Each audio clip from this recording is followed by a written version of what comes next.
आपके हाथ में, आप तो महिला पत्रकार हैं, आपके हाथ में माइक पकड़ने का अधिकार इसने नहीं दिया है। जैसा के पापा ने बाबा साहब के संविधान की बदौलत पकड़ी है ना। मेरे बयान को तोड़ मरोड़ के दिखाया जा रहा है। कैसे तोड़ मरोड़ के दिखाया जा रहा है? अच्छा, आप बाबा साहब का अपमान करेंगे और तोड़ मरोड़ के दिखाया जाएगा।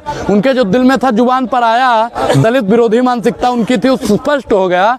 बाबा साहब विरोधी लोग हैं, स्पष्ट हो गया। और आप बता रही है कि तोड़ मरोड़ के दिखाया गया। अमित शाह को अपने बयान को लेकर पछतावा होगा? पछतावा? मैडम, रात भर नींद नहीं आई होगी, सही से खा नहीं पाए होंगे। लेकिन कांग्रेस ने क्या तोड़ मरोड़ के दिखाया है? मीडिया कौन दिखाया है? संसद के अंदर रिकॉर्ड होता है कि नहीं होता है? रिकॉर्ड होता है कि नहीं होता? दिखाया AI का यूज करके। देखिए, AI और PI का कोई यूज नहीं किया गया है। जो उन्होंने बोला है स्पष्ट वही दिखाया गया है। अनुराग ओझा क्या करते अगर संसद में होते, अमित शाह के बयान दे रहे होते अम्बेडकर को लेके, तो आप क्या करते? आपकी पहली प्रतिक्रिया क्या होती? देखिए मैडम, आज जो राहुल गांधी ने के साथ में किया है, अगर मैं होता तो मैं संसद के अंदर वही करता। अब आप समझ गई होंगी राहुल गांधी जी ने आज क्या किया है। एक तरफ बीजेपी वाले भी प्रोटेस्ट कर रहे हैं, उनकी तरफ कोई पुलिस की बैरिकेडिंग नहीं है, कोई पुलिस वाले नहीं है, लेकिन यहाँ पे कांग्रेस को लेकर जब कर रहे हैं तो यहाँ पे पुलिस की बैरिकेडिंग। मैडम, सैया बने कतवाल तो डर का है बात का। ये सब किसका लोग है? ये पुलिस किसका लोग है? हंसने से काम नहीं होता। फिर आप खींच काट रही है, बाबा साहब का अपमान हो रहा है, दांत दिखा रही हैं यहाँ पे।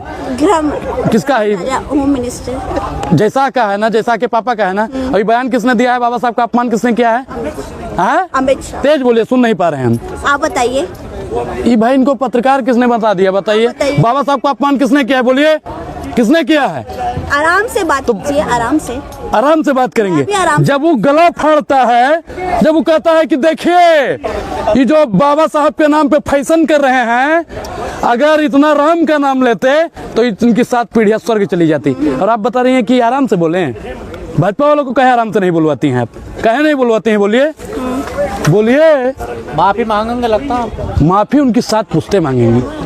और जब तक माफी नहीं मांगेंगी तब तक हम लोग सड़क से लेकर संसद तक आंदोलन करते रहेंगे। अमित शाह के रिजाइन के लिए क्या कहेंगे? देंगे क्या अमित शाह? बिल्कुल देना पड़ेगा मैडम, बिल्कुल देना पड़ेगा। 20 दिन पहले तो फूल चढ़ा रहे थे अमित शाह बाबा साहब पर। देखिए, करनी और कथनी में बहुत फर्क होता है।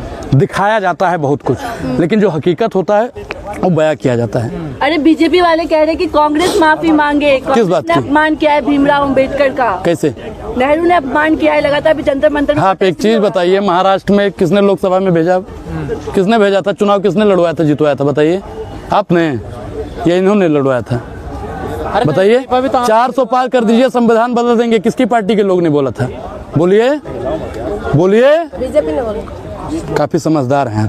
तो भाजपा वालों के अंदर जो मानसिकता है वो तो आप सब लोग जानते हैं। भाजपा की जो मानसिकता है, मनुस्मृति की मानसिकता है, वो फिर से वर्ण व्यवस्था लागू करना चाहते हैं। कांग्रेस मौलवी स्मृति बनाने के लिए देश को तैयार है। कहाँ लिखा है?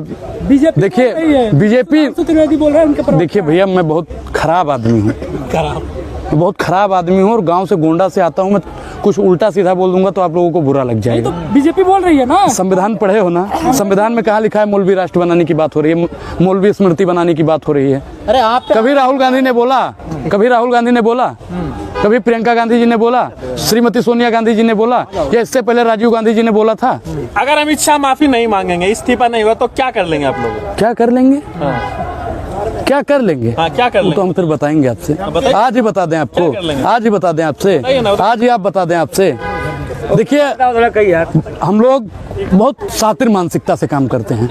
हम लोगों को जो करना होता है ना, चिल्लाते नहीं हैं उनकी तरह कि 2 करोड़ रोजगार देंगे, महिलाओं को सुरक्षित करेंगे, अग्निवीर को परमानेंट करेंगे, बोलता था ना भाजपा वाला। और हम लोग जहां से भाजपा सोचना बंद करती है, वहां से हम लोग सोचना शुरू करते हैं, क्योंकि हम लोग चाहते हैं ये देश विश्वगुरु बने, सशक्त बने। इस देश में ब्राह्मण और दलित एक साथ उठे बैठे, लेकिन इनकी मानसिकता क्या है कि दलित दलित रह जाए, पिछड़ा पिछड़ा रह जाए, आदिवासी आदिवासी रह जाए, महिलाओं का उतना ही शोषण हो जितना 1000 साल पहले होता था, दलितों के गले में हंडी और कमर में झाड़ू लटका दिया जाए। यह अमित शाह की मानसिकता है जो परसों संसद के अंदर झलक कर आई। आपका सम्मान नहीं करते थे वो इसलिए कह रहे हैं क्योंकि कांग्रेस के कार्यकाल में कभी उन्हें भारत रत्न नहीं दिया गया, बीजेपी शासित कार्यकाल में उन्हें भारत। और कांग्रेस ने माना भी कि देरी हुई हमसे। कहाँ पे माना? हाँ, दिखाइए कहाँ पे माना है? अरे आपके लोग कह रहे हैं हाँ देरी हुई है हमसे, हम नहीं दे पाए। देखिए, हमने जितना बाबा साहब का सम्मान किया उतना इस देश की किसी पार्टी ने नहीं किया। हम लोग बार बार बाबा साहब को ही आगे रखते हैं, लेकिन ये लोग किनको रखते हैं? मनु को रखते हैं। ये लोग किनको रखते हैं? हमारे हाथ में संविधान जब होता है बाबा साहब का, और उनके हाथ में क्या होता है? उनके हाथ में क्या होता है मैडम, आप लोग जानती हैं, देखी होंगी ऐसा। देखिए, हम लोग चाहते हैं अगर आप कहते हैं तो इस्तीफ़ा दे देंगे, लेकिन क्या इस्तीफ़ा देने से सब कुछ ठीक हो जाएगा? कौन कल विधवा विलाप कर रहा था बताइए? अमित शाह जी। अमित शाह जी कर रहे थे, जो तड़ी पार हैं। अगर संविधान नहीं होता, बाबा साहब नहीं होते, तो तड़ी पार को कोई गृह मंत्री नहीं बनाता। वो तो कह रहे हैं सुनिए, चाय बेचने वाला कभी प्रधानमंत्री नहीं होता, गाय चराने वाला यानी गाय वाला कभी उत्तर प्रदेश का मुख्यमंत्री नहीं होता, मठाधीश कभी मुख्यमंत्री नहीं होता। तो बाबा साहब क्या थे और क्या लोगों को बना दिए, ये मानना चाहिए। बाबा साहब का एहसान है, तभी वो नकली चाणक की गंजा है मैडम, गंजा की दलाली कहे कर रही हैं, इस्तेमाल मत कीजिए। गंजा की दलाली कहे कर रही हैं आप। मंत्री के लिए आप गंजा इस तरीके के शब्दों का इस्तेमाल कर रहे हैं। अच्छा, बाबा साहब का वो अपमान करेगा, वो अपमान करेगा। देखिए, वो बाबा साहब का अपमान करेगा। देखिए, वो बाबा साहब आग मत लगाइए। देखिए मैडम, अम्बेडकर की बात वो बाबा साहब का अपमान करेगा, वो बाबा साहब हाथ लगा रहे हैं। अच्छा, आवाज आज आप आ गई, फिर उसी पर आ गई ना, आ गई।